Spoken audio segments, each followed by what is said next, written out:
আজ তোমাদের শুরু করছি অধ্যায় 4 আয়তঘন। তো দেখো, প্রথমে আমরা দেখব আয়তঘন কিরকম দেখতে। ছবিটা আমি আঁকছি এখানে। দেখো, তাহলে মোটামুটি আমি একটা আঁকার চেষ্টা করলাম। ঠিক আছে। আয়তঘন দেখতে এরকম, অর্থাৎ যার দৈর্ঘ্য থাকবে, প্রস্থ থাকবে এবং সাথে অবশ্যই একটা উচ্চতা থাকবে। তো আয়তঘন কনসেপ্টটা বুঝবার আগে আমাদের অবশ্যই মাথার মধ্যে আয়তক্ষেত্র সম্পর্কে ধারণাটা পরিষ্কার থাকা দরকার। তাহলে দেখো, বাঁ পাশে আমি আয়তক্ষেত্রটা আগে বলে দিচ্ছি, যারা যারা অনেকটা ভুলে গেছো বা যারা জানো না তাদের জন্য বলছি। এরকম দেখতে যে চিত্র, সেটাকে বলা হয় আয়তক্ষেত্র, যার বিপরীত বাহু দুটো পরস্পর সমান হয়, অর্থাৎ এই বাহুটির সাথে এই বাহুটি সমান এবং এই বাহুটির সাথে এই বাহুটি সমান।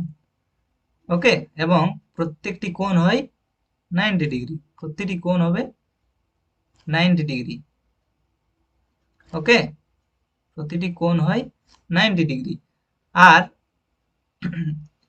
এই যে বিপরীত বাহু, এরা পরস্পর সমান হয় এবং সমান্তরাল হয়, অর্থাৎ এই বাহুটির সাথে এই বাহুটি সমান এবং সমান্তরাল। আমি যদি এখানে নাম দিই, ধরে নাও এ বি সি ডি, তাহলে এ বি এবং সিডি বাহু সমান হবে এবং এবি এবং সিডি বাহু সমান্তরাল হবে। আর বিসি বাহু এবং এডি বাহু সমান হবে এবং পরস্পর সমান্তরাল হবে। ঠিক আছে। এইগুলো হচ্ছে শর্ত একটা আয়তক্ষেত্র হওয়ার জন্য।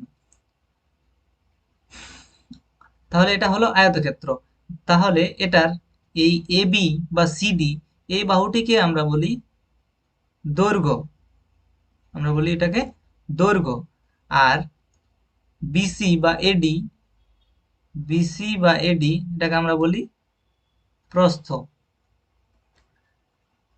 দীর্ঘতম বাহুটিকে বলি দৈর্ঘ্য এবং ক্ষুদ্রতম বাহুটিকে বলি প্রস্থ।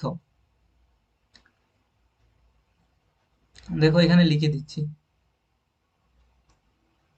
তাহলে একটু কালারটা চেঞ্জ করি।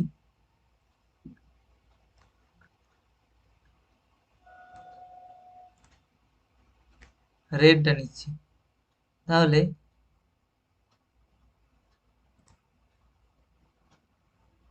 এই যে লাল কালিতে করলাম, এটা হচ্ছে দৈর্ঘ্য, এটাকে বলা হয় দৈর্ঘ্য। আর যেটা হলুদে থাকলো সেটাকে বলা হয় প্রস্থ।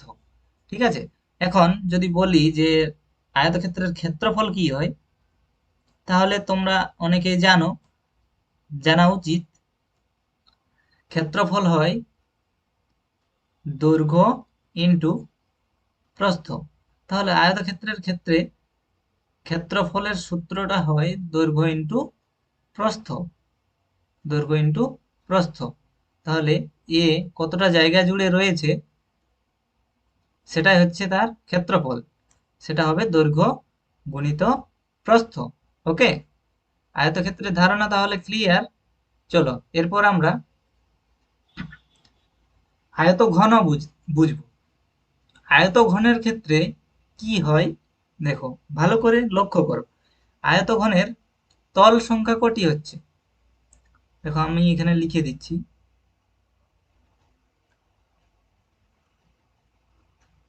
আয়তঘন যদি তুমি নিজেদের মধ্যে, আয়তঘন যদি তুমি হাতে ছুঁয়ে দেখতে চাও, তাহলে তুমি একটা ইট বা একটা কোনো মোটা বইকে তুলনা করতে পারো এর সাথে। ঠিক আছে, যার দৈর্ঘ্য রয়েছে এবং প্রস্থ রয়েছে এবং সাথে একটা উচ্চতা রয়েছে। আয়তক্ষেত্রের শুধু দৈর্ঘ্য এবং প্রস্থ ছিল, আয়তঘনের ক্ষেত্রে দৈর্ঘ্য, প্রস্থ এবং সাথে তার একটা উচ্চতা রয়েছে। ঠিক আছে। তাহলে তল সংখ্যাটা যখন আমরা হিসাব করব, তখন তোমরা একটা ইট বা বইকে হাতে নিতে পারো, মোটা বই। এবং সেটার তল সংখ্যা যদি গুনতে যাও তাহলে দেখবে তল সংখ্যা হবে 6টি। আমি এই ছবিতে দেখিয়ে দিচ্ছি। দেখো, এই ছবিটিতে ভূমি স্পর্শ করে রয়েছে যে তলটি, সেটি একটি তল। তাহলে এটি হলো একটি তল, এবং তার সোজাসুজি উপরে, যেটা উপরে রয়েছে, সেটা হচ্ছে আরেকটি তল। তাহলে হলো দুটো। এবং দেখো, পাশে, ডান পাশে এটি একটি তল, বাম পাশে এটি একটি তল, এবং পিছনের দিকে একটি তল রয়েছে দেওয়ালের মতো, এটি একটি তল, এবং সামনের দিকে যে তলটি রয়েছে এটি একটি তল। তাহলে মোট তল সংখ্যা হচ্ছে 6টি। তোমরা একটি ইটকে ভালোভাবে ছুঁয়ে পরীক্ষা করতে পারো, তার তল দেখবে 6টি। দেখো, এটার যদি আমরা নামকরণ করি, A B C D E F G এবং এইচ, তাহলে দেখো তল কি কি পাচ্ছি আমরা। এবিসিডি একটি তল। দেখো, তাহলে তল আমরা পাচ্ছি, এখানে লিখে দিচ্ছি 6টি তল কি কি পেলাম। এবিসিডি একটি তল পেলাম, এবিসিডি, এবং নিচের তলটা কি, ইএফজিএইচ, ইএফজিএইচ, এবং এই পাশের তলটা হচ্ছে কি নাম, বিসিজিএফ, বিসিজিএফ, এবং বাম পাশের তলটি হচ্ছে বা দেওয়ালটি, এটি হচ্ছে এডিএইচই, এডিএইচই, এবং ওই পাশের যে তলটি বললাম অর্থাৎ এ বি এফ ই, ভালো করে লক্ষ্য করো ওই পাশে যে দেওয়ালের মতো রয়েছে, আহ, একটু বোঝার চেষ্টা করো। আমি রঙিন করে দেওয়ার চেষ্টা করছি। ওই পাশে যে এই তলটি রয়েছে, এই তলটি বোঝা যাচ্ছে তো, ওই পাশে রয়েছে এটি। এটি এদিক থেকে অবশ্য দেখা যাবে না, কিন্তু ওই পাশে যে তলটি রয়েছে সেটি কি, এ বি এফ ই, সেটির নাম হচ্ছে A B F E, A B F E. এটা মুছে নিচ্ছি। এরপর দেখো, এই পাশে যে তলটি রয়েছে এটুকুও আমি একটু মার্ক করছি। দেখো,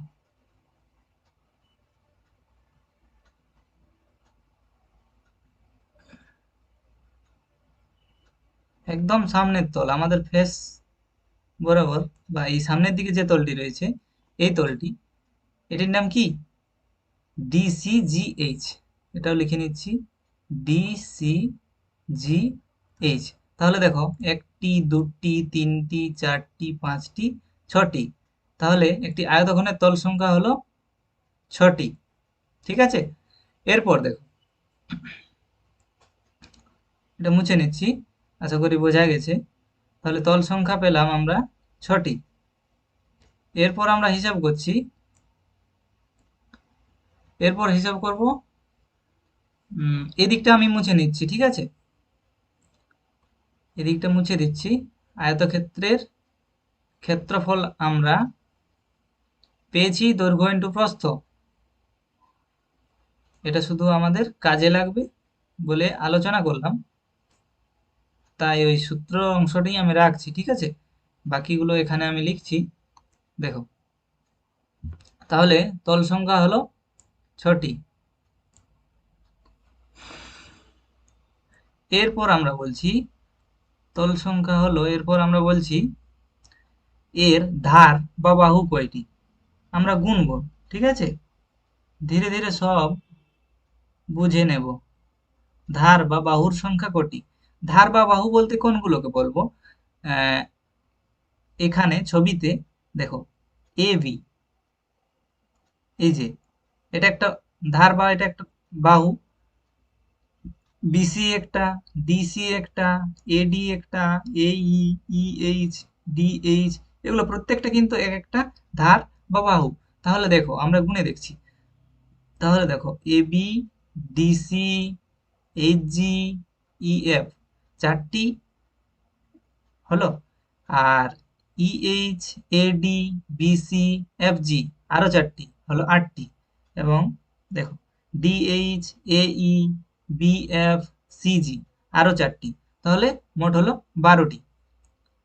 তাহলে ধার বা বাহুর সংখ্যা হচ্ছে 12টি। কি কি পেলাম আমি একটু নোট করে দিচ্ছি। ধার বা বাহু পেলাম এ বি,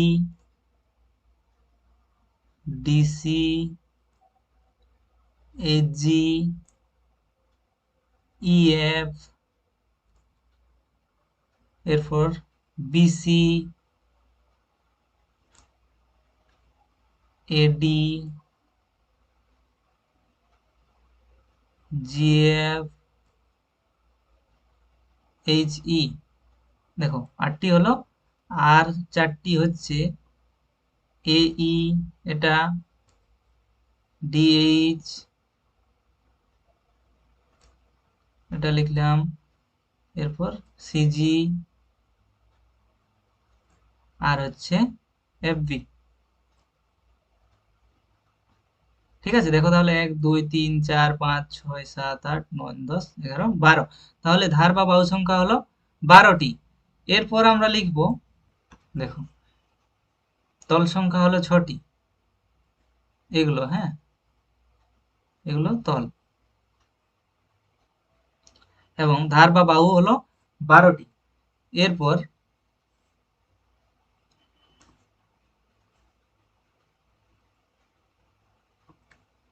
আরেকটা টার্ম, সেটা হচ্ছে শীর্ষবিন্দু। শীর্ষবিন্দুর সংখ্যা।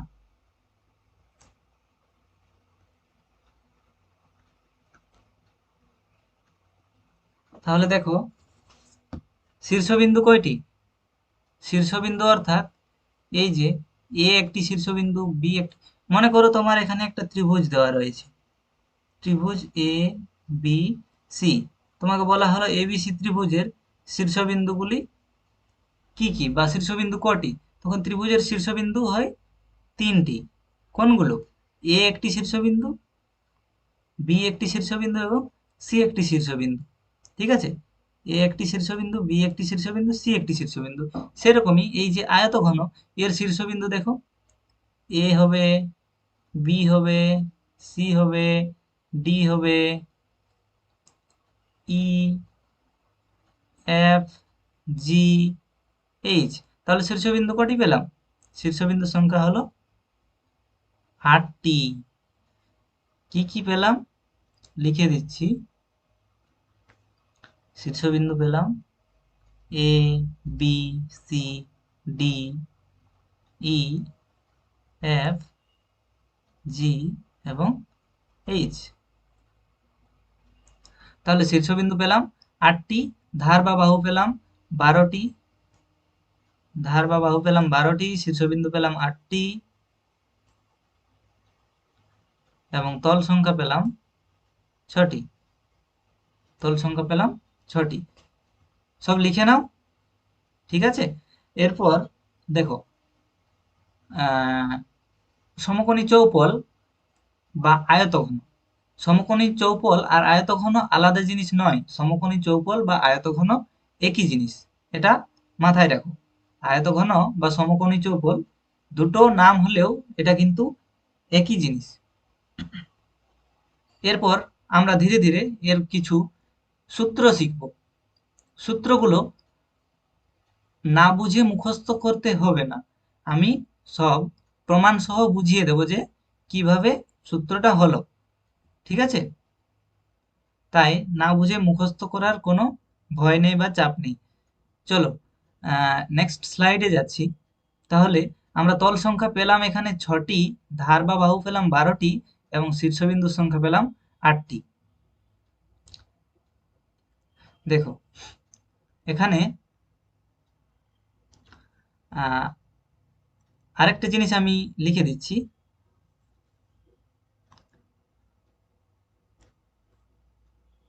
আয়তঘনের মাত্রা, আয়তঘনের মাত্রা হচ্ছে মাত্রা হচ্ছে 3টি, আয়তঘনের মাত্রা 3টি। কি কি?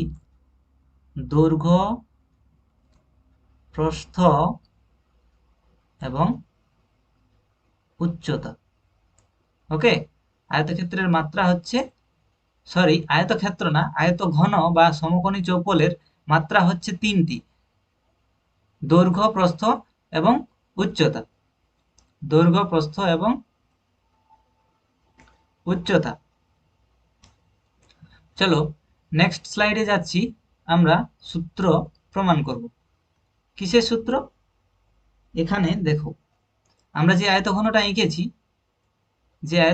এঁকেছি তার সমগ্র তলের ক্ষেত্রফল কি হবে? সমগ্র তলের ক্ষেত্রফল। চলো লিখে লিখে বলছি। প্রথম সূত্র শিখব, বা সূত্র আমরা তৈরি করব। সমগ্র তলের ক্ষেত্রফল। সমগ্র তলের ক্ষেত্রফল অর্থাৎ সম্পূর্ণ যে তল, সেই তলগুলো, সব তলগুলোর মোট ক্ষেত্রফল, সেটা হচ্ছে সমগ্র তলের ক্ষেত্রফল। তাহলে এখানে আমরা তল কটা পেলাম? 6টি। তল পেলাম 6টি। এবং আমি আগেই তোমাদের আলোচনা করলাম যে আয়তঘন জানার আগে তোমাদের জানতে হবে আয়তক্ষেত্রকে। আয়তঘন জানার আগে তোমাদের আগে জানা প্রয়োজন আয়তক্ষেত্র। কেন? এবার বুঝতে পারবে কেন বললাম।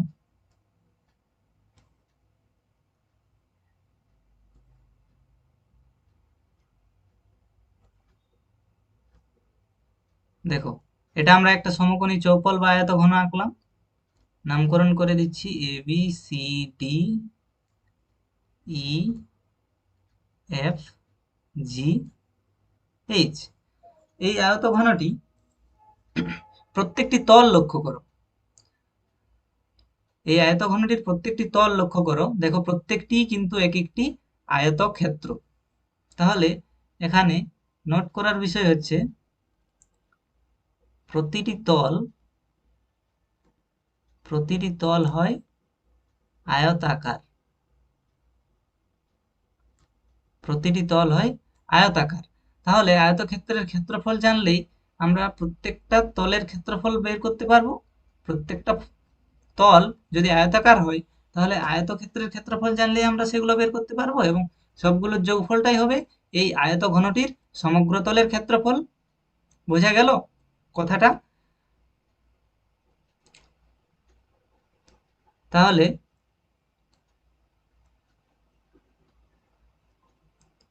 আয়তক্ষেত্রের ক্ষেত্রফল যদি জানা থাকে তাহলে আমরা আয়তঘনের ক্ষেত্রফল বের করতে পারবো। তোমাদের যদি মনে হচ্ছে না যে প্রত্যেকটা তল কিভাবে আয়তাকার হচ্ছে, তাহলে তোমরা কোনো একটা বাক্স, এই ধরনের কোনো একটা বাক্স বা ইট তোমরা হাতে নিয়ে দেখতে পারো, বা কোনো গিফট বক্স, যে কোনো কিছু, বা তোমার যদি কোনো মোটা বই থাকে সেটাতেও দেখতে পারো। প্রত্যেকটা দিক কিন্তু একটা আয়তক্ষেত্র। প্রত্যেকটা তলেই হচ্ছে আয়তক্ষেত্র।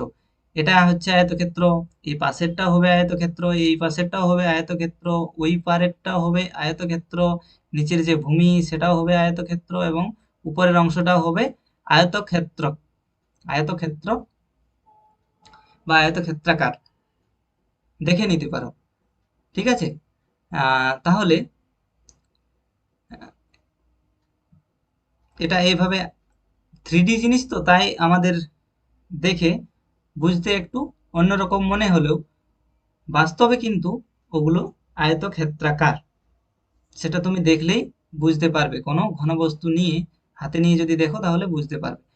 তাহলে দেখো, এর ক্ষেত্রফলের আমরা সূত্র প্রতিষ্ঠা করতে যাচ্ছি। তাহলে দেখো, আমি এখানে কয়েকটা জিনিস লিখছি।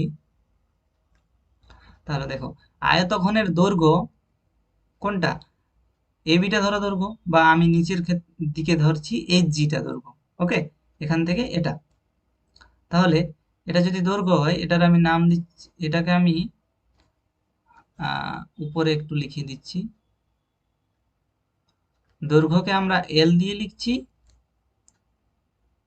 প্রস্থকে ডাব্লু দিয়ে লিখছি,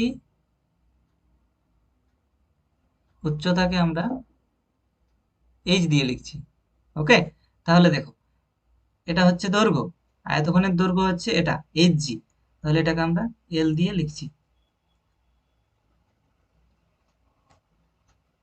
এটা হচ্ছে দৈর্ঘ্য এইচ জি।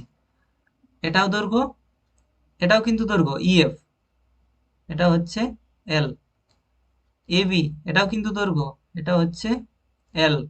ডিসি এটাও হচ্ছে দৈর্ঘ্য, এটা হচ্ছে এল। এরপর দেখো প্রস্থ হচ্ছে ইএইচ, ইএইচ হচ্ছে প্রস্থ, প্রস্থকে আমরা লিখছি ডাব্লু দিয়ে, প্রস্থকে লিখছি ডাব্লু দিয়ে। আমি কালিটা একটু চেঞ্জ করছি বোঝার সুবিধার জন্য, আমি কালারটা একটু চেঞ্জ করে নিচ্ছি।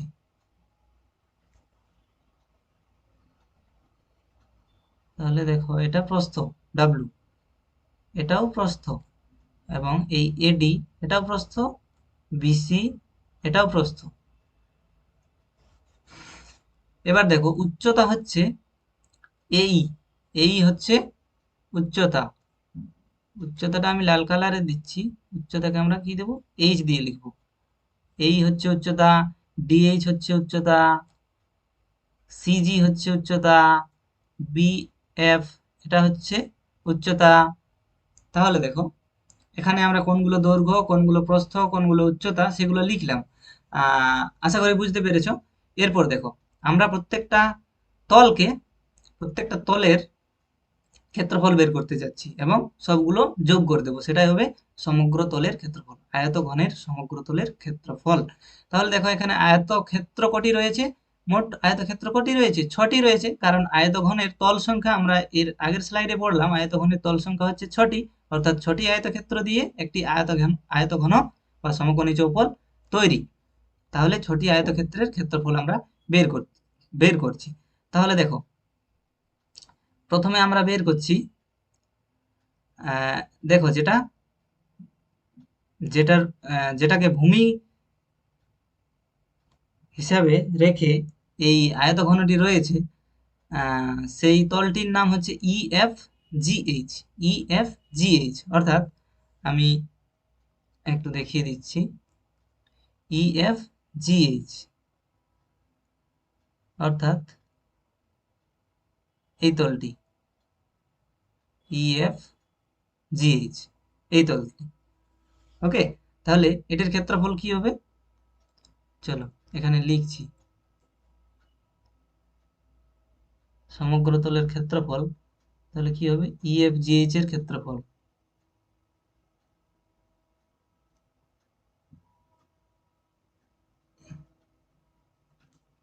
তাহলে ইএফজিএইচ এর ক্ষেত্রফল কত হবে, দেখো এটা একটা আয়তক্ষেত্র, তো বললাম এটা একটা আয়তক্ষেত্র, তাহলে এটার দৈর্ঘ্য হচ্ছে এল এবং প্রস্থ হচ্ছে ডাব্লু, তাহলে এর ক্ষেত্রফল হচ্ছে এল ইন্টু ডাব্লু। ওকে, তাহলে ইএফজিএইচ এর ক্ষেত্রফল হচ্ছে এল ইন্টু ডাব্লু। এরপর ভালো করে লক্ষ্য করো, ইএফজিএইচ এর উপরে, ঠিক উপরে, অর্থাৎ যে তলটি রয়েছে সেটি হচ্ছে এবিসিডি, এর উপরে যে তলটি রয়েছে সেটি হচ্ছে এবিসিডি। আমি দেখিয়ে দিচ্ছি কোন তলটি, এই তলটি রয়েছে। ওকে, এটির নাম হচ্ছে এবিসিডি। তাহলে এই তল আর এই তল আকার আকৃতি সব সেম, ওটা তোমরা দেখলেই বুঝতে পারবে। এটা দৈর্ঘ্য ছিল এল, এটারও দৈর্ঘ্য এল, এটার প্রস্থ ছিল ডাব্লু, এটার প্রস্থও রয়েছে ডাব্লু, তাহলে এটার ক্ষেত্রফল কি হবে, এল ইন্টু ডাব্লু হবে, দৈর্ঘ্য ইন্টু প্রস্থ মানে এল ইন্টু ডাব্লু। তাহলে আয়তক্ষেত্র আরেকটা পেলাম এবি সিডি, তাহলে এবি সিডি এর ক্ষেত্রফল এটা হচ্ছে এল ইন্টু ডাব্লু। ঠিক আছে, এখন দেখো এগুলো আমি মুছে দিচ্ছি যাতে বুঝতে সুবিধা হয়। এরপর দেখো ওই দুটো তল হলো, এরপর আমরা পাশের তলগুলো দেখছি, অর্থাৎ এডি এইচ ই। এরপর আমরা তল লিখছি এডি এইচ ই, এডি এইচ ই এর ক্ষেত্রফল দেখছি। এডি এইচ ই অর্থাৎ আমি অবশ্যই দেখিয়ে দিচ্ছি কোন তলটি। এডি এইচ ই অর্থাৎ এই তলটি।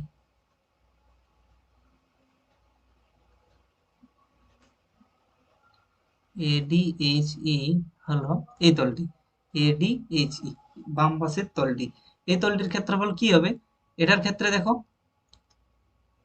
প্রস্থ রয়েছে W এবং উচ্চতা রয়েছে H। এটাকে যদি আমরা একটা আয়তক্ষেত্র হিসেবে কল্পনা করি তাহলে H ইন্টু W, Hটা হবে দৈর্ঘ্য এবং Wটা হবে প্রস্থ। তাহলে এটা হচ্ছে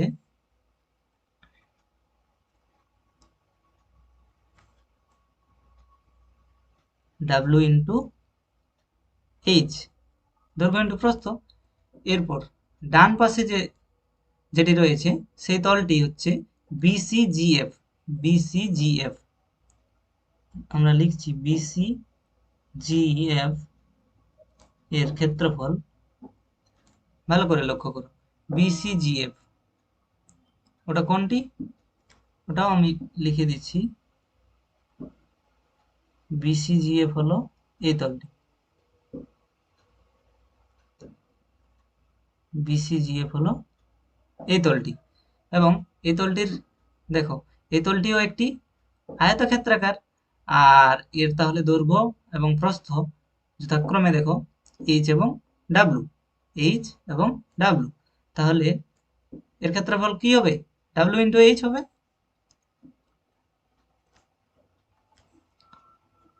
ক্ষেত্রফল হবে ডাব্লু ইন্টু এইচ। এরপর দেখো আমাদের কটি তল হয়েছে? একটি, দুটি, তিনটি, চারটি তল হয়েছে দেখো। এবং দুটি তল আমাদের এখনো বাকি রয়েছে। এগুলো মুছে আমি সেই তলগুলো তোমাদের ছবির মাধ্যমে বুঝিয়ে দিচ্ছি। দেখো এরপর আমাদের যে তলগুলো বাকি রয়েছে ওই পাশের তলটি এবং সামনের তলটি। প্রথমে ওই পাশের তলটি আমি বলছি, অর্থাৎ ABFE তলটির নাম হচ্ছে ABFE, যে আয়তক্ষেত্রাকার তল তার ক্ষেত্রফল হচ্ছে ABFE, তার ক্ষেত্রফল হবে কি? এর ক্ষেত্রে দৈর্ঘ্য হচ্ছে L এবং এটাকে যদি একটা আয়তক্ষেত্র কল্পনা করি তাহলে দৈর্ঘ্য হচ্ছে L এবং প্রস্থ হবে H, উচ্চতাটাই সেখানে প্রস্থ হিসাবে কাজ করবে। ওকে। আচ্ছা আমি কোন তলটা বলতে চাইছি সেটা আলাদা কালার দিয়ে বুঝিয়ে দিচ্ছি।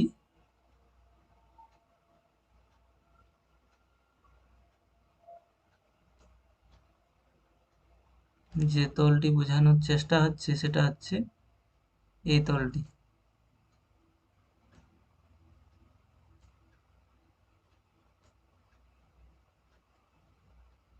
অর্থাৎ ওই পাশের দেওয়ালটি। ওকে, ABFE, ABFE তাহলে ওর ক্ষেত্রফল হবে অবশ্যই L ইন্টু এইচ। সেক্ষেত্রে দৈর্ঘ্যটা হচ্ছে L এবং উচ্চতাটাই তার প্রস্থ হচ্ছে, অর্থাৎ H তার প্রস্থ হচ্ছে। তাহলে দৈর্ঘ্য ইন্টু প্রস্থ অর্থাৎ L ইন্টু এইচ হচ্ছে তার ক্ষেত্রফল। এরপর দেখো আরেকটা তল আমাদের বাকি রইল, সেই তলটি হচ্ছে CDHG। CDHG, CDHG এর ক্ষেত্রফল কি হবে? CDHG এটা আমি একটু রঙিন করার চেষ্টা করছি লাল দিয়ে। CDHG,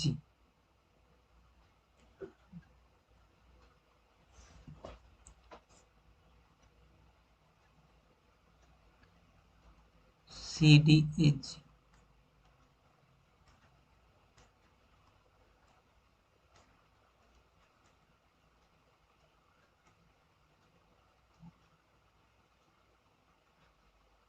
এই তলটা, ঠিক আছে? অর্থাৎ আমাদের একদম সামনে যে তলটি রয়েছে, এই পাশের যে দেওয়ালটি, এটি,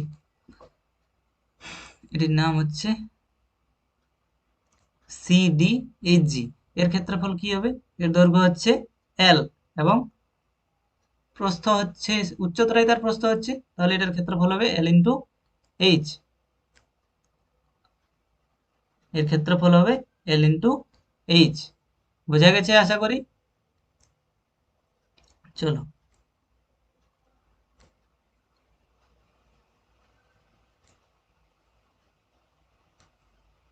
এটার নামটা দিয়ে দিই ডি।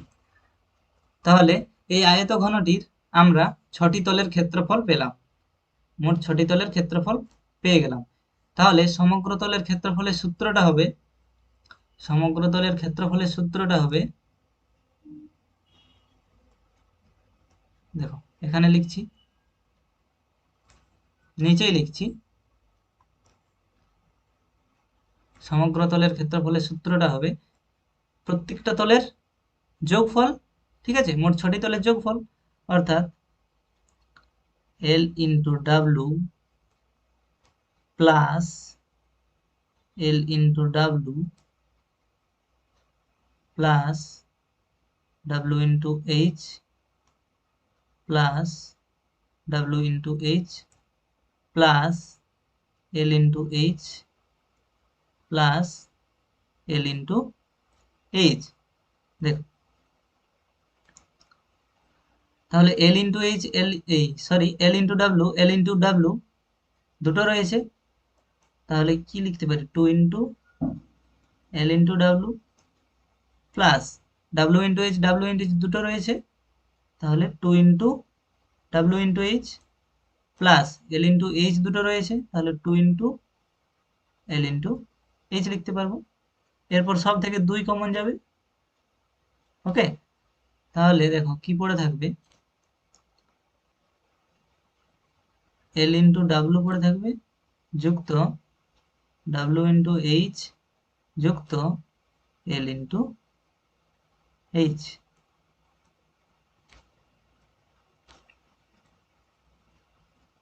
দেখো তাহলে এল বলতে আমরা কি বলেছিলাম, এল হচ্ছে দৈর্ঘ্য, ডাব্লু হচ্ছে প্রস্থ এবং এইচ হচ্ছে উচ্চতা।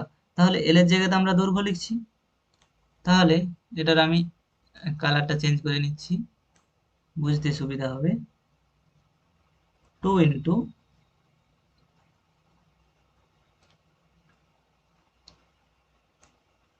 এল মানে হচ্ছে দৈর্ঘ্য, দৈর্ঘ্য ইন্টু ডাব্লু মানে হচ্ছে প্রস্থ যুক্ত ডাব্লু মানে হচ্ছে প্রস্থ ইন্টু এইচ মানে হচ্ছে উচ্চতা যুক্ত এল মানে হচ্ছে দৈর্ঘ্য ইন্টু এইচ মানে হচ্ছে উচ্চতা। তাহলে আমরা সমগ্র তলের ক্ষেত্রফলের সূত্র পেলাম। এটা কিসের সূত্র, আয়ত ঘনকের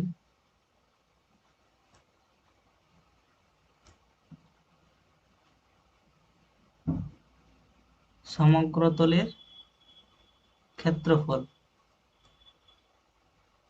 তার সূত্র হলো এটা, 2 ইন্টু দৈর্ঘ্য ইন্টু প্রস্থ যুক্ত প্রস্থ ইন্টু উচ্চতা যুক্ত দৈর্ঘ্য ইন্টু উচ্চতা। তাহলে এটা কিভাবে পেলাম সেটা আশা করি সকলের বোঝা গেছে। তাহলে আর না বুঝে মুখস্থ করার কোনো প্রয়োজন নেই। বুঝতে পেরেছো আশা করি সকলে। 6টি তলের ক্ষেত্রফল বের করে সেগুলোর যোগ করলেই সেটা আয়ত ঘনকের ক্ষেত্রে সমগ্র তলের ক্ষেত্রফল হবে। সেটা কি পেলাম, 2 ইন্টু দৈর্ঘ্য ইন্টু প্রস্থ যুক্ত প্রস্থ ইন্টু উচ্চতা যুক্ত দৈর্ঘ্য ইন্টু উচ্চতা,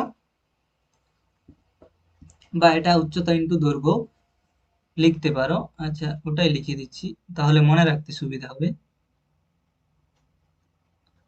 এটা উচ্চতা ইন্টু দৈর্ঘ্য লিখছি।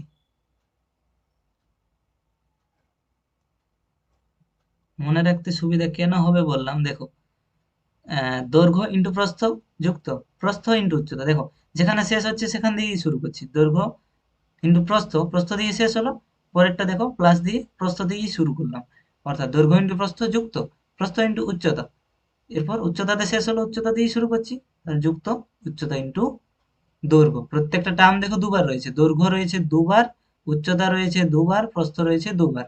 এগুলা এইভাবে একটু মনে রাখতে হবে। ওকে, তাহলে একটা সূত্র আমরা পেলাম, আয়ত ঘনকের সমগ্র তলের ক্ষেত্রফলের সূত্র। সেটা হচ্ছে 2 ইন্টু দৈর্ঘ্য ইন্টু প্রস্থ, এটা হচ্ছে সূত্রটা। 2 ইন্টু দৈর্ঘ্য ইন্টু প্রস্থ যুক্ত প্রস্থ ইন্টু উচ্চতা যুক্ত উচ্চতা ইন্টু দৈর্ঘ্য। আমরা আরেকটি সূত্র শিখব,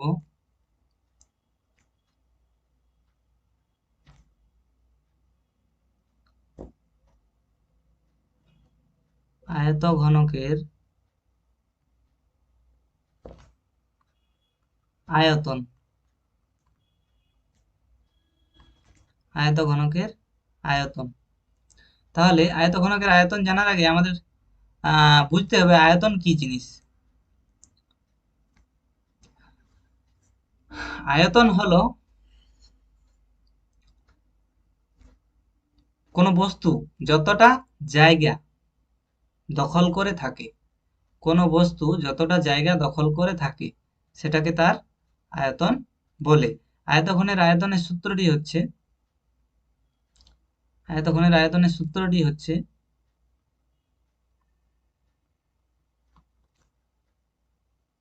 দৈর্ঘ্য ইন্টু প্রস্থ ইন্টু উচ্চতা। অর্থাৎ এটা যদি আমাদের একটা আয়তঘন হয়, এটা যদি আমাদের একটা আয়তঘন হয়, তাহলে এ মোট কতটা জায়গা জুড়ে রয়েছে সেটা হচ্ছে দেখো, দৈর্ঘ্য ইন্টু প্রস্থ যেটা, সেটা হচ্ছে এই ভূমিটা। ঠিক আছে, তাহলে ভূমিতে সে এতটা জায়গা জুড়ে থাকছে, এবং সেটার সাথে যদি আমরা এই উচ্চতাটা গুণ করে দিই, উচ্চতা বা এইচ এটাকে যদি গুণ করে দিই, তাহলে এ সম্পূর্ণ কতটা জায়গা জুড়ে রয়েছে সেটা কিন্তু আমরা পেয়ে যাব, যেটাকে আমরা কি বলি, এটাকে আমরা বলি আয়তন। তাহলে কোনো আয়ত ঘনকের আয়তন সমান হবে দৈর্ঘ্য ইন্টু প্রস্থ ইন্টু উচ্চতা।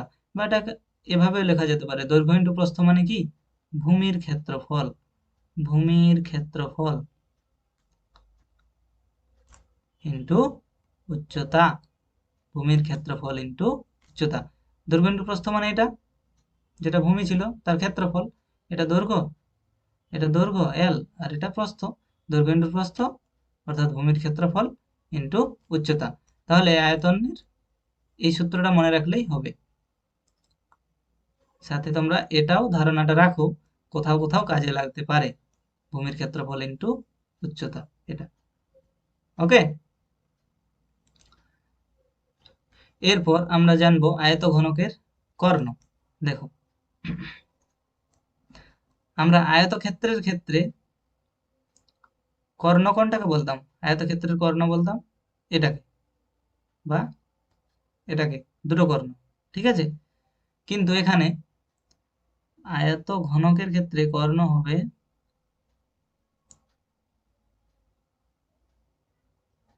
এটা একটা, মনে করো আয়ত ঘনক, এটা একটা আয়ত ঘনক, সরি,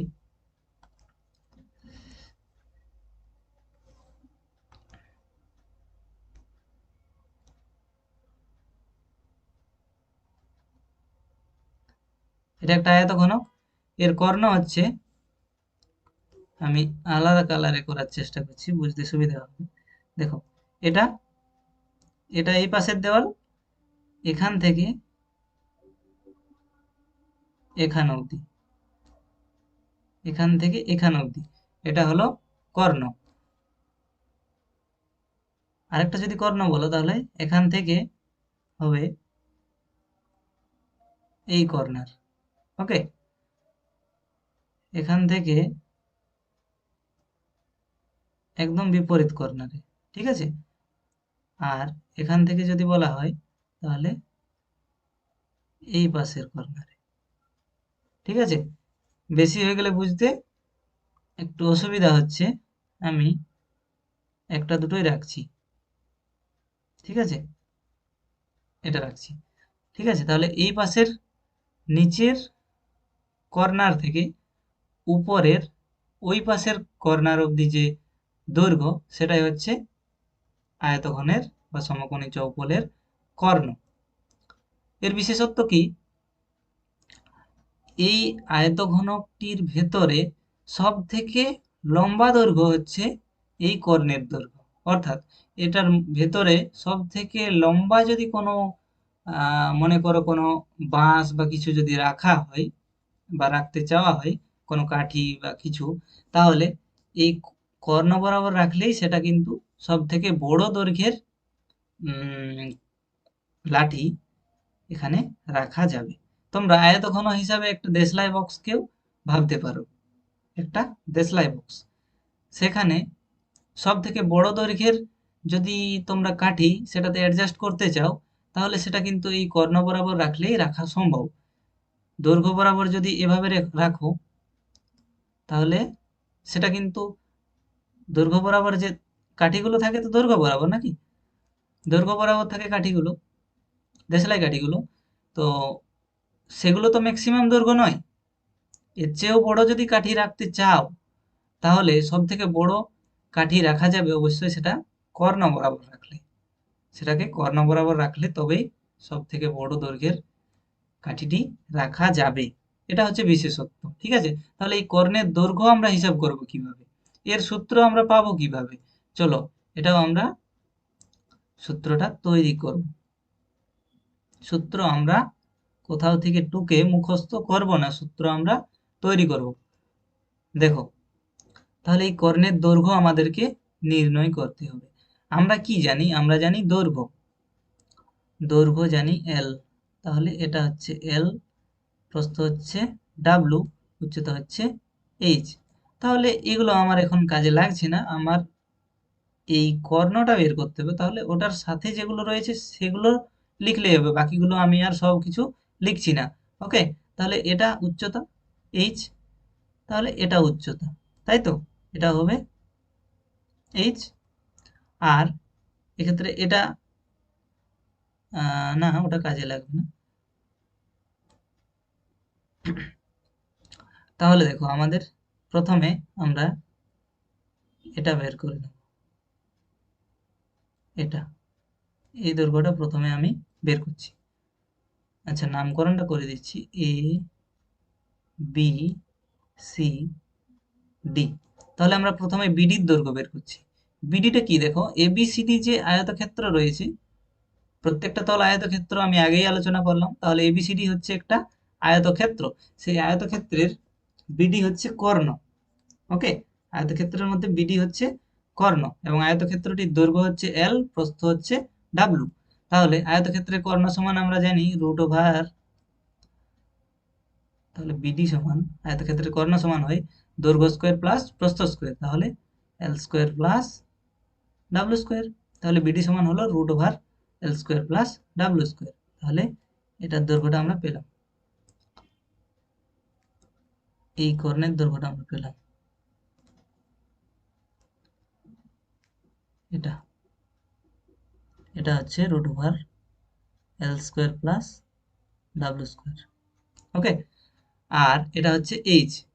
তাহলে আমাদেরকে নির্ণয় করতে হবে এটা, এদিকের নামকরণটাও করতে হবেই, না করলে দেখছি হচ্ছে না। এ বি সি ডি নাম দিয়ে দিচ্ছি ই এফ জি এবং এইচ।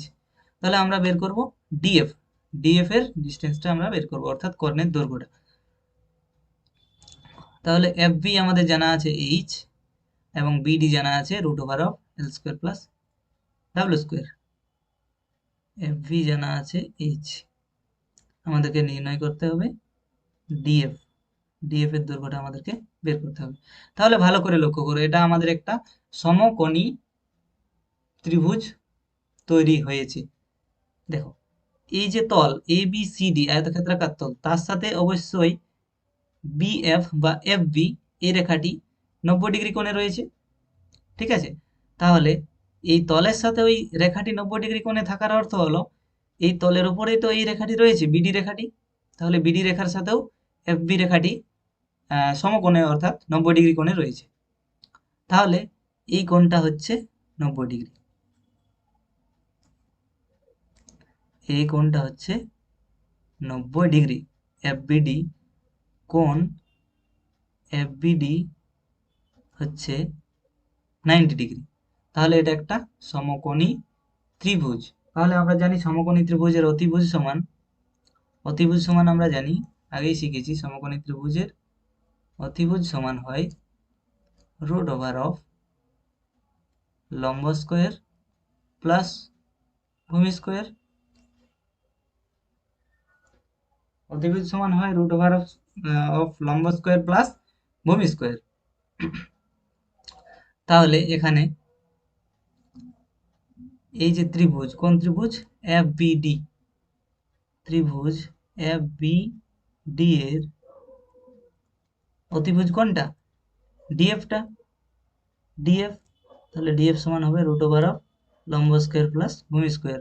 লম্ব হচ্ছে এইচ, তাহলে এইচ স্কোয়ার প্লাস ভূমি হচ্ছে এটা, তার স্কোয়ার। তাহলে রুট এটা তার স্কোয়ার, অর্থাৎ রুট এবং তার স্কোয়ার, তাহলে রুটটা উঠে যাবে অবশ্যই, কি হবে? এল স্কোয়ার প্লাস ডাব্লিউ স্কোয়ার হবে। তাহলে দেখো ডিএফ সমান কি পেলাম? ডিএফ সমান পেলাম, দেখো এইচ এর square plus L square plus W square, অর্থাৎ আমি একটু এটা সাজিয়ে লিখছি। তাহলে প্রথমে লিখছি এল স্কোয়ার। এল মানে কি? এল মানে কি বলেছিলাম? দৈর্ঘ্য। তাহলে দৈর্ঘ্য স্কোয়ার যুক্ত ডাব্লিউটা কি? প্রস্থ। তাহলে প্রস্থ, ডাব্লিউর স্কোয়ার রয়েছে, তাহলে প্রস্থ স্কোয়ার যুক্ত এইচটা কি? উচ্চতা। তাহলে হলো উচ্চতার স্কোয়ার। তাহলে দেখো ডিএফ অর্থাৎ এটা, এবং এটা আমরা কি বললাম?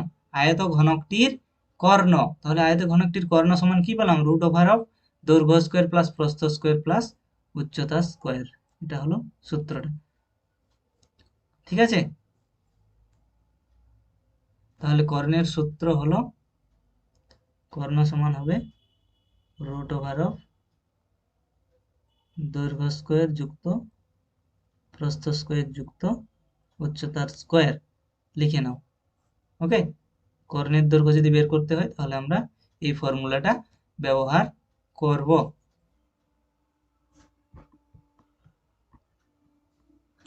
দেখো এতক্ষণ অবধি আয়তঘনকের যা যা সূত্র আলোচনা করলাম, এরপর আমরা একটা আহ, অন্য ধরনের ঘনবস্তু নেব। অন্য ধরন বলতে ধরনটা একই আসলে, এর কিছু বৈশিষ্ট্য ওর থেকে আলাদা হবে, যার কারণে তাকে আয়তঘনক না বলে আমরা বলবো ঘনক।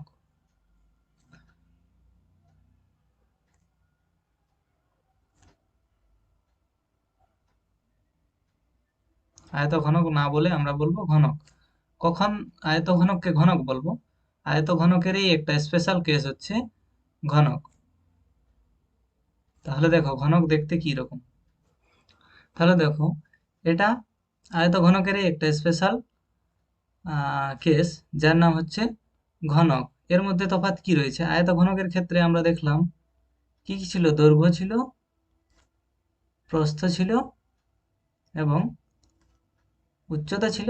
এর ক্ষেত্রেও রয়েছে, এর ক্ষেত্রেও রয়েছে দৈর্ঘ্য রয়েছে, প্রস্থ রয়েছে এবং উচ্চতা রয়েছে। কিন্তু এই ক্ষেত্রে দৈর্ঘ্য, প্রস্থ এবং উচ্চতা তিনটেই কিন্তু সমান রয়েছে।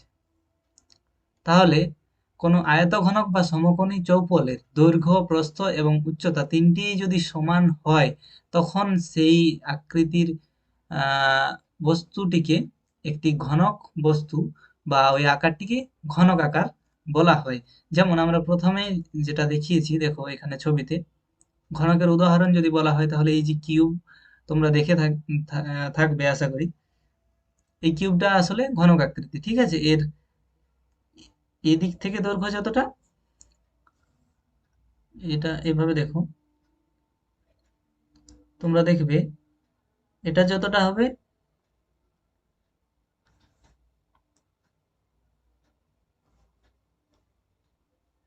দেখবে এটা ততটা হয়, এবং এটাও দেখবে ততটাই হয়। ওকে, তার মানে দৈর্ঘ্য, প্রস্থ, উচ্চতা সবকিছু কিন্তু সমান সমান হয়। ওকে, এটা এটার ডিস্টেন্সটাও যত হবে উচ্চতাও তত হবে, আবার এদিকের ডিস্টেন্সটাও তত হবে, অর্থাৎ এটা এটাও তত হবে। এবং ঘনকের আরেকটি উদাহরণ হচ্ছে লুডোর ছক্কা। ঠিক আছে, এটা হচ্ছে উচ্চতা। উচ্চতা যা হবে,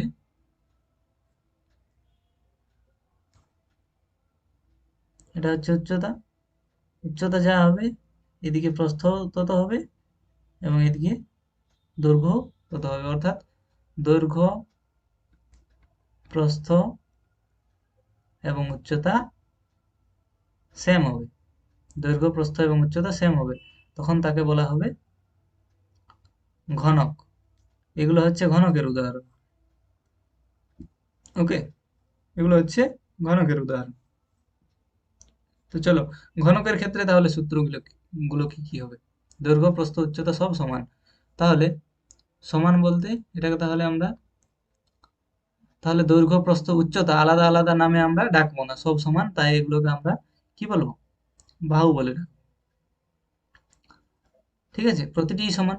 যেমনটা তোমরা জেনেছো বর্গক্ষেত্রের বেলাতে, বর্গক্ষেত্রে কি হয়? প্রত্যেকটি বাহু সমান হয়, অর্থাৎ দৈর্ঘ্য আর প্রস্থ এর ক্ষেত্রে বলা হয় না, এর ক্ষেত্রেও আমরা বাহু বলি। ঠিক আছে, সব সমান, তাই একটি বললেই হয়, তাহলে বাহু বলি। তাই ঘনকের ক্ষেত্রেও আমরা বাহু বলবো। আর আরেকটা বলার কথা, আমরা আয়ত ঘনকের ক্ষেত্রে দেখলাম যে প্রতিটি তল, ওই ক্ষেত্রেও তল ছিল 6টি, এখানেও তল আছে 6টি। ওখানে প্রত্যেকটি তল ছিল আয়তাকার। ভালো করে শোনো, ওখানে প্রত্যেকটি তল ছিল আয়তাকার, কিন্তু ঘনকের ক্ষেত্রে প্রত্যেকটি তল রয়েছে বর্গাকার। প্রতিটি তল হবে বর্গাকার। প্রতিটি তল বর্গাকার। আর এই ক্ষেত্রে সূত্রগুলো চলো লিখে নিচ্ছি কি হবে।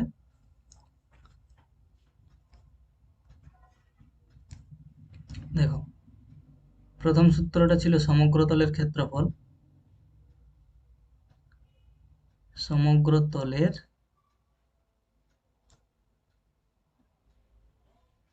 ক্ষেত্রফল। সমগ্র তলের ক্ষেত্রফল। তাহলে ওখানে সমগ্র তলের ক্ষেত্রফল পেয়েছিলাম 2 ইন্টু, দেখে নাও একটু, ওখানে সমগ্র তলের ক্ষেত্রফল পেয়েছিলাম 2 ইন্টু দৈর্ঘ্য ইন্টু প্রস্থ যুক্ত প্রস্থ ইন্টু উচ্চতা যুক্ত উচ্চতা ইন্টু দৈর্ঘ্য। তাহলে এক্ষেত্রে দৈর্ঘ্য, প্রস্থ, উচ্চতা সমান, তাহলে সবগুলোর জায়গাতে আমরা কি লিখবো? বাহু লিখবো। বাহু লিখবো, বা দৈর্ঘ্য, প্রস্থ এবং উচ্চতা আমরা কিছু একটা ধরে নিচ্ছি, সমান আমরা এ ধরে নিচ্ছি। ওকে, তাহলে সমগ্র তলের ক্ষেত্রফলটা কি হবে? 2 ইন্টু দৈর্ঘ্য ইন্টু প্রস্থ যুক্ত প্রস্থ ইন্টু উচ্চতা যুক্ত উচ্চতা ইন্টু দৈর্ঘ্য। ওকে, তাহলে 2 ইন্টু, এটা কি হলো? এ স্কোয়ার যুক্ত এ স্কোয়ার যুক্ত এ স্কোয়ার, তাহলে হচ্ছে 2 ইন্টু 3 এ স্কোয়ার সমান হচ্ছে 6 এ স্কোয়ার। তাহলে এ কি? এ হচ্ছে দৈর্ঘ্য, প্রস্থ, উচ্চতা, বা ওটাকে আমরা বললাম বাহু বলবো। দৈর্ঘ্য, প্রস্থ, উচ্চতা এখানে না বলে ওটাকে আমরা বাহু বলবো। বাহুর দৈর্ঘ্য এ, বাহুর দৈর্ঘ্য এ, অর্থাৎ প্রতিটি বাহু এ, এটাও এ, এটাও এ। ওকে, তাহলে 6 ইন্টু এ স্কোয়ার, তাহলে সূত্রটা কি পেলাম? সমগ্র তলের ক্ষেত্রফলের সূত্রটা হলো 6 ইন্টু বাহুর স্কোয়ার, 6 ইন্টু বাহুর স্কোয়ার। তাহলে ঘনকের ক্ষেত্রে সমগ্র তলের ক্ষেত্রফলের সূত্রটা হলো 6 ইন্টু বাহুর স্কোয়ার, 6 ইন্টু বাহুর স্কোয়ার।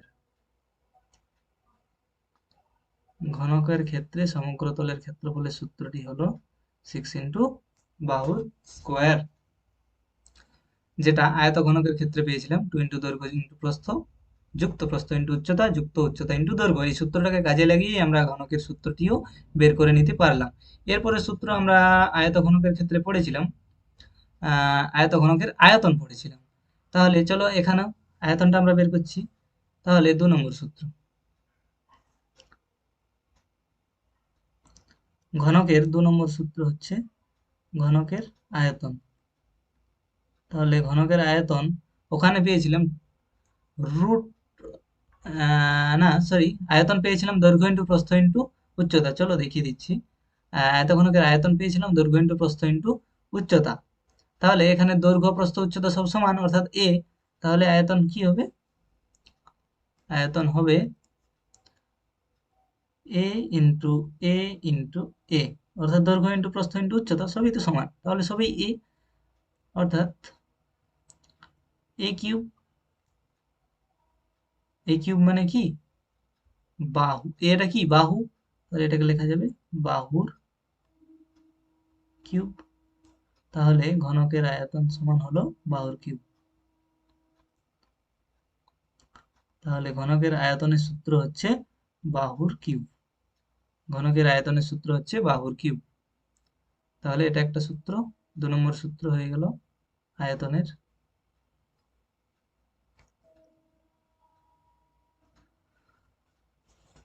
ঘনকের সমগ্র তলের ক্ষেত্রফল বললাম, আয়তন বললাম। এরপর আমরা দেখব ঘনকের কর্ণ। তাহলে ঘনকের কর্ণ কোনটা এঁকে নিচ্ছি, এখান থেকে হবে এই অবধি, এটা একটা কর্ণ হবে। তাহলে কর্ণের সংখ্যা কটি হবে এক্ষেত্রেও? ঘনকের কর্ণের সংখ্যা হবে 4টি, আয়ত ঘনকেরও কর্ণের সংখ্যা 4টি। তাহলে কর্ণের সূত্রটি হবে, আমরা এখানে লিখে নিচ্ছি উপরে একটু অ্যাডজাস্ট করে। এগুলো সব লিখে নাও, ওকে? আমি মুছে দিচ্ছি, লিখে নাও সব। ভিডিওটি পজ করে লিখে নাও আগে। আমরা এখানে লিখছি কর্ণ।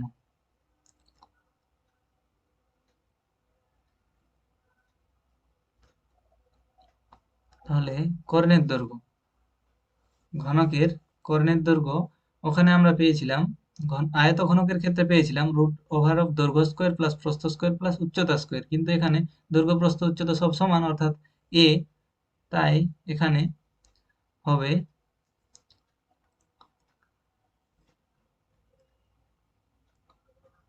রুট ওভার অফ দৈর্ঘ্য অর্থাৎ এ স্কোয়ার, প্রস্থ অর্থাৎ এ স্কোয়ার, উচ্চতা অর্থাৎ এ স্কোয়ার। তাহলে এক্ষেত্রে সূত্রটা হচ্ছে 3a স্কোয়ার। তাহলে সেটা কি হবে? √3 ইন্টু এ। তাহলে সেটা লেখা যাবে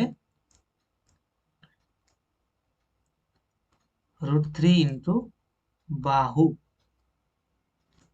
তাহলে ঘনকের কর্ণের দৈর্ঘ্য হচ্ছে √3 ইন্টু বাহু। ঘনকের কর্ণের দৈর্ঘ্য হচ্ছে √3 ইন্টু বাহু। এটা হচ্ছে 3 নম্বর সূত্র, ঘনকের ক্ষেত্রে 3 নম্বর সূত্র। ব্যাস। তাহলে আয়ত ঘনকের ক্ষেত্রে 3টি সূত্র আমরা পড়লাম, ঘনকের ক্ষেত্রে 3টি সূত্র পড়লাম। আয়ত ঘনকটা বুঝলেই ঘনকটা ইজি। আয়ত ঘনক এবং ঘনকের তফাৎ কি? আয়ত ঘনকের 6টি তলের প্রত্যেকটি তলেই হচ্ছে আয়তক্ষেত্রাকার, এবং ঘনকের 6টি তলের প্রত্যেকটি তলেই হচ্ছে বর্গাকার। এইটুকুই তফাৎ। আর ওর দৈর্ঘ্য প্রস্থ উচ্চতা আলাদা আলাদা হবে, আর দৈর্ঘ্য প্রস্থ উচ্চতা যদি সমান হয়ে যায় তখন সেটাকে আমরা আর আয়ত ঘনক না বলে ঘনক বলবো, বা ঘনকের, হ্যাঁ ঘনকই বলবো। আর আয়ত ঘনকের আরেকটি নাম হচ্ছে সমকোণী চৌফল, এখানে লিখে দিয়েছি, ওকে? আয়ত ঘনকের আরেকটি নাম থাকতে পারে সমকোণী চৌফল। আশা করি সকলে বুঝতে পেরেছো। এর পরের ক্লাস থেকে আমরা অনুশীলনী করব, অর্থাৎ কষে দেখি 4 শুরু করব। তো এই থিওরি পার্টটা খুব মনোযোগ সহকারে দেখো। কোথাও কোনো রকম কোনো অসুবিধা যদি থেকে থাকে তাহলে অবশ্যই কমেন্টের মাধ্যমে আমাকে জানাও।